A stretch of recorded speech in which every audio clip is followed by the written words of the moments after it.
Yes, naitwa Dr. Mbilinyi. Tulikuwa tumejifundisha masomo mengi sana katika Mbilinyi Online Academy. Sasa siku ya leo tutaenda kuangalia hatua nyingine ambayo unaweza ukaifuata mwisho wa siku ukajifanikisha zaidi na zaidi.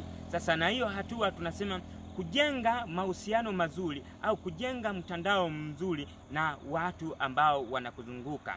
Na hii hapa imekuwa watu wengi zaidi wamekuwa wakitumia hii formula kujifanikisha kwa sababu watu waliopo karibu na wewe ndio watu ambao wanaweza wakakufanikisha zaidi na zaidi. Kwa mfano, unaweza ukaanza na majirani zako waliopo nyumbani, lakini pia unaweza ukaanza na watu wako waliopo ofisini, lakini pia unaweza ukaanza na watu wako ambao unafanya nao biashara, lakini pia unaweza ukawatumia hata wateja wako. Sasa au watu wote hao unaweza ukajenga network nao, mwisho wa siku wakawa wanakusaidia baadhi ya vitu. Sasa hii hapo ni unpopular technique ambayo watu wengine hawajui. Kwa mfano, mimi nilishawahi kupewa redio ya shilingi 70,000. Umeona? Nilipewa na jirani yangu ambaye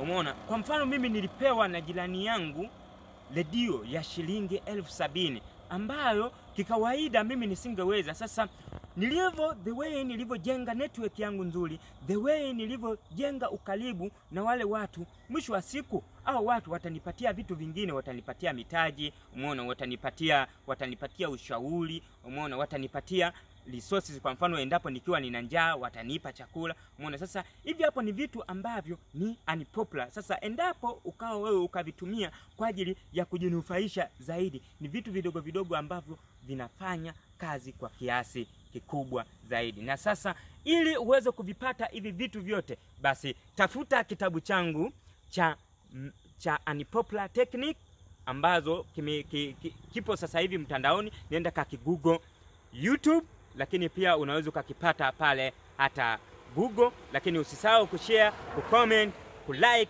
pamoja na kusubscribe, na hakikisha unashare kwa marafiki zako 5 na kuendelea. Na hii ni Mbilinyi Online Academy.